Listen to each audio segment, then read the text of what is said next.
All right, thanks for tuning in to Not Aliens. And here we are, gratuitously discussing Conflict Radio with Conflict Radio's Michael himself. It's just us. Ha, I didn't want to play on the book, but here we are. How you doing?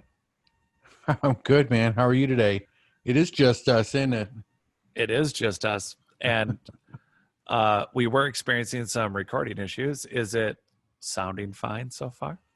Yeah, I think it's, like I said, I'll let you know if it does that again. Weird stuff that does, but yeah, good to Oh, be here, man. How are you?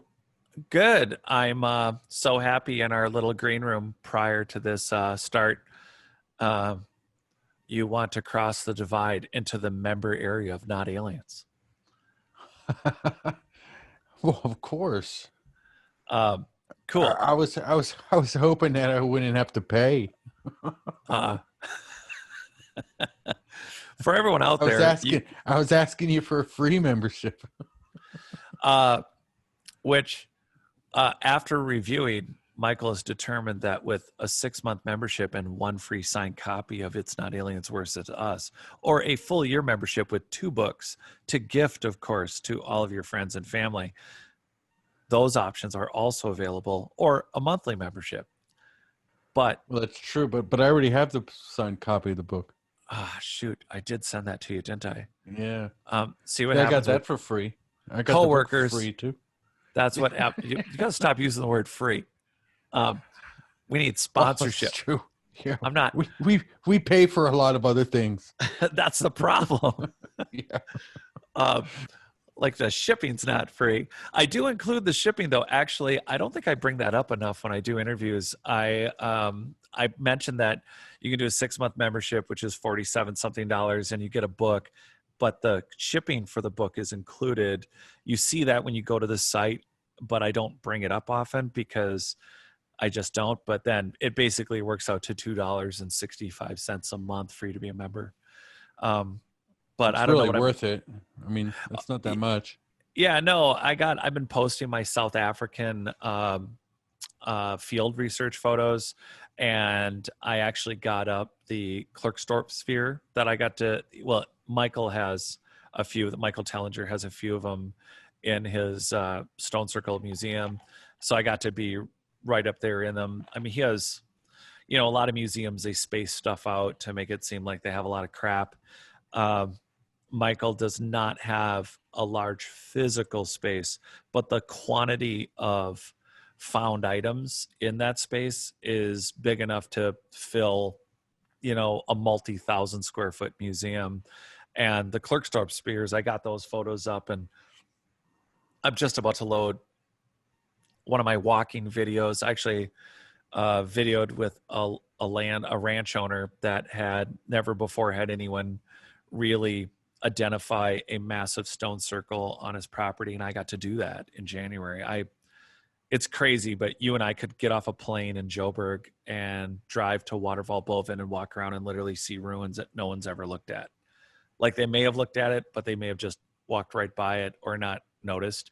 And it's impossible to miss. Like, once you look at Google Earth, the size of the society that was there, it's just incredible. But I've been loading those photos, doing some interviews. I know you let me book Dave Brody for February, and I just got to talk to him. The guy is pretty brilliant. He's done 14 books.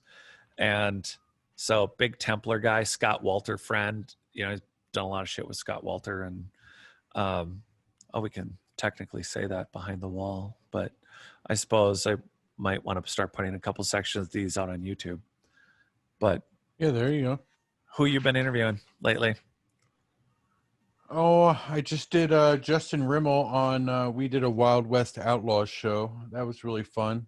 Something a little bit different. We talked about Billy the Kid and Doc Holliday and Jesse James. That was fun. Had David Weatherly on. We were talking about cryptids and Bigfoot and the Alabama White Thing. What is the Alabama White Thing? I guess it's just like Bigfoot, but it's white, I guess. So maybe an abominable snowman in Alabama. I don't know. Getting I pretty haven't hot seen down it. there. The well, then you got to be happy with Daniel Duke coming on. He's like the great great grand relative of Jesse James, and Who's Daniel Duke? I don't have him scheduled. yeah, we do. I asked if it was okay if I scheduled Daniel Duke for the 11th of February. So we got Dave Brody. No, you said Dave Brody. You said Dave Brody on the 11th. That's what you Don't make. sent me. I You got. said Dave Brody on the 11th at 4 p.m. That's what I wrote in the book. Oh, sorry. Daniel Duke was on Monday, the 8th. Oh, you didn't tell me about that one. Yeah, I did. I could pull No, up you the didn't. screen. I could pull up the screenshot. No. So Dave Brody's at 4, and who? Daniel Duke? No. We had to do Daniel Duke later at 6 because he couldn't get his. Wait, hold on. Where is it? Daniel Duke.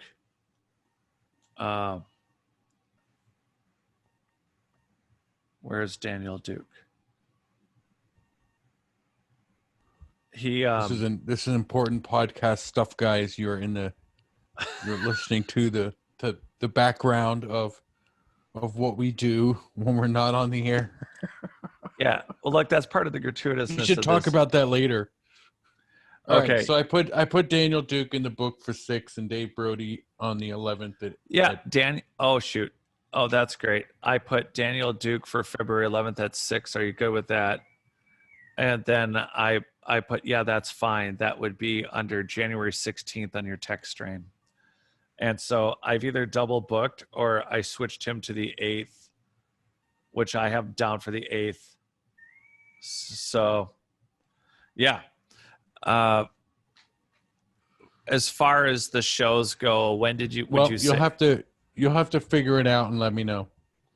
Yeah. Well, he's like the great great grand. Oh no, I don't know if it's nephew or son or if it's what the exact relationship is, but he is a descendant of Jesse James and has done numerous shows and has been a part of investigating not only that. So he thinks Jesse James was involved with the Knights Templar? No, specifically two separate things. You know, he has the Templar book. He's spent over 20 years working on the Templar stuff. But then the Jesse James thing has been a lifelong pursuit because he's grown up with his mom and his grandparents discussing the realistic possibility that Jesse did live out his life in Texas, that he did fake his death. So. All right. And we have Wagner Wallace on March 11th at 4 p.m. And this is the last March 11th? At 4 p.m. Yeah. And I've got Seb Took coming up. Everybody listening on the 18th. Steve Stockton on the 2nd. Of February, that is. And we've got Chris Dunn coming up on the 21st. I know. Cisco Murdoch on the 25th. That's going to be a ghost show. And then our Open Lines live show at 8 p.m. on the 28th. For everybody listening. Yeah, the Christopher And we're Dunn. boring them to death. They've probably turned us off already. Hey, should we start over, Jared? You want to just start over? Do you know what's important is that we are the number 6 podcast in UK. Yeah, I know. Well, we should.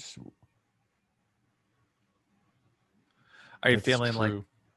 I mean, come on.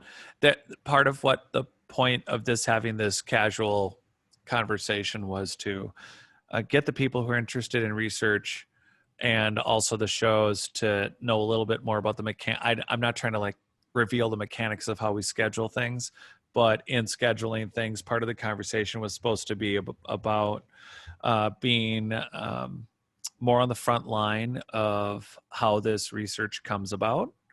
And this is part of it. And moving on, I think it's important to, there's for those that the listener base keeps growing, but when was the last time you told anybody about kind of how you got started in the business? I'm not really sure. I think I was talking to uh, Dark Hour Paranormal about that. I don't know when that was. A few weeks ago, maybe. Really? But it's not something I talk about very much. Yeah. You Well, know, do you have any favorite shows, or no, more importantly, do you have one or a couple of shows that really freaked you out? that I've done. Yeah. I don't know. That Black Eyed Kids one I did kind of freaked me out a little bit. Listening to that one after was like was odd. That was a crazy show, man. What The was that Black about? Eyed Kids one I did. The Black Eyed Kids. For those who don't know. I guess they're yeah, Black Eyed Kids. I guess are according to some people they're a demonic manifestation that always show up at your car or they knock on your door and they always want to ride somewhere or want to come in your house. They're always in like early 1800 stylish clothing, 10 years old, 8, 10 years old or whatever, with horribly dark eyes. And we did a show on that with Michael Gary Vasey, I believe. And we had a call in with somebody who had experienced it. So it was kind of three of us on there. One was telling his story, and then the other one's an expert on the subject. And it was a fascinating show. Well, then, okay, opposite spectrum. Then, was there a show that you put out that you just couldn't believe you did? More like, Probably the not, Shakespeare one. I did a Shakespeare show, and it was hard to go through. It was hard to oh, get through. It's just not a very exciting topic for me, I suppose. all right. So then, I I was like, oh guess man, did I do that really? that not, and then as far as conspiracies go, have you irrelevant? I just hate that conspiracy is a bad word now. What is any It's okay, we shows? can say that, right? Oh yeah, totally. And that's the other thing that people I think appreciate about being behind a wall is that you can say whatever the hell you want. And in this case, I was going to say for conspiracies, have you heard any that did play out the way you were told? Like, did you hear something that said, hey, this is what's going to happen, this is what's going down, and then it did 100% play out that way or close to, just close to it? You're talking about a conspiracy theory? Yep. Anything where you've done an interview with someone and it, more on the conspiracy line where it played out for real the way they described. No, I mean even if they're right about even if they're right about something or about a conspiracy, it'll never play out exactly the way that they say it will. You know what I mean? Like you might have Yeah, bits and pieces that always fall into place, but I've never, like any kind of conspiracy or prophecy or anything like that. I haven't heard anything play out exactly that way that they would put it. If they did, I'd have them on more often. that's true. As okay, as far as Yeah, just so everybody knows, and we can talk about this since we're on the show. I deleted 3 videos, 3 episodes from the YouTube channel just recently because one of them talked about the vaccine, the coronavirus vaccine, and 2 of them talked about QAnon and what QAnon was. And I decided that it's probably best if I go ahead and take these down because I didn't want to get you know what I mean? Like I'm not a QAnon conspiracy type crazy person. I'm not. But I was curious about what it was, especially when the lockdown and everything at first happened. What is this? Like I'm hearing, I start hearing about this. I want to hear about it. So, right. I get people on to try to explain it to me, you know, and the fact that I can't have that interview up or they'll strike me is I don't know. I think censorship has gotten way out of hand. We could talk about conspiracies like that have come true. How about 1984? Oh, I know. I It's weird for us to be able to have the conversations we have with some. I mean, we've had some really cool conversations that you can put out on all the podcasts and well, all the outlets that we cannot say the words you just said already, and the stuff that we're talking about now, and 1984, and it's like 1 + 1 is 3. It's crazy. Google, YouTube. I mean, well, same thing, I guess, and Twitter, and literally being told you can't say something. Uh, it's bizarre, and that's why if it's not donate, Patreon, T-shirts, Star Trek Enterprise calling you, or perhaps just general Yeah. general support. It has to be through these private areas that we have these conversations, because it's like the speakeasy of free thinking.